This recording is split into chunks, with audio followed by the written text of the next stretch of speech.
تقييم اللاعبين النهارده. محمد الشناوي النهارده قدم مباراه ممتازه، ياخد 8 النهارده ما عدا الهفوه اللي كانت بينه وبين ياسر ابراهيم. فمحمد الشناوي ياخد 8. محمد هاني ياخد 7. طبعا احنا بنتكلم وعمالين نقول النادي الاهلي محتاج باك يمين وباك شمال، يعني ده اختصار الموضوع، يعني عشان ما نحكيش في نقطة هاني وكوكا كتير. تمام. ياسر ابراهيم 6. ياسر ابراهيم محتاج يتعمل له سوفت عشان يهدى كده ويعقل شويه. ياسين مرعي 6 برضه، نفس الاداء الضعيف بتاع ياسر ابراهيم، محتاج برضه يظبط شويه ياسين مرعي. كوكا 6، نفس الموضوع برضه، محتاجين باك شمال. تمام.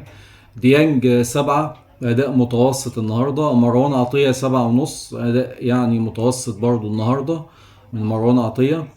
تريزيجيه 8.5. تريزيجيه النهارده نجم المباراة، أداء ولا أروع من تريزيجيه. ضغط، هجوم، دفاع، بصراحة أحسن مباراة لعبها تريزيجيه من ساعة ما جه النادي الأهلي. المباراة دي ياخد عليها 8.5، ممتاز تريزيجيه. زيزو 7.5، أداء متوسط من زيزو، في أحسن من كده طبعا.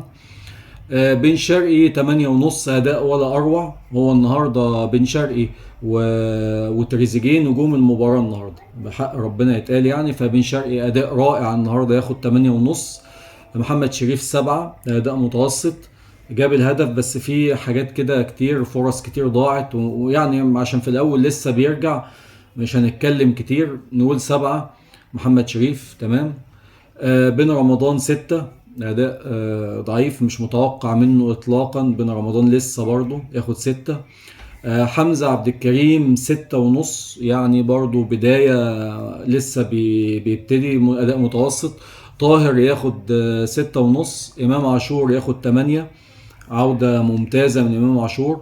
وانا ما بكلمكش مش عشان هو جاب جون مثلا او الكلام من ده، لا، هو امام عاشور النهارده لعب دور ممتاز، وكان بيدافع في اخر المباراه، وكان بيهاجم وبيضغط وبيزيد وعامل شغل حلو يعني. بصراحه امام عاشور اداء النهارده ممتاز على اول مباراه ليه طبعا، ياخد 8. اوفا نجم برضه من نجوم المباراه، يعتبر شال هدفين اوفا النهارده من بعد ما نزل، ياخد 8.5. اوفا بصراحه اداء ممتاز، وعطفا برضو على ادائه مع المنتخب في ركلات الجزاء. بصراحة كيرفو في الطالع وممتاز اوفا، ومحتاج ياخد فرصة في النادي الاهلي. اتمنى الفيديو يكون عجبكم. السلام عليكم ورحمة الله وبركاته. انت يابا جامد يابا، انت جامد، انت جامد عشان جامد ما خدش لايكات وبركات. لايكات يابا.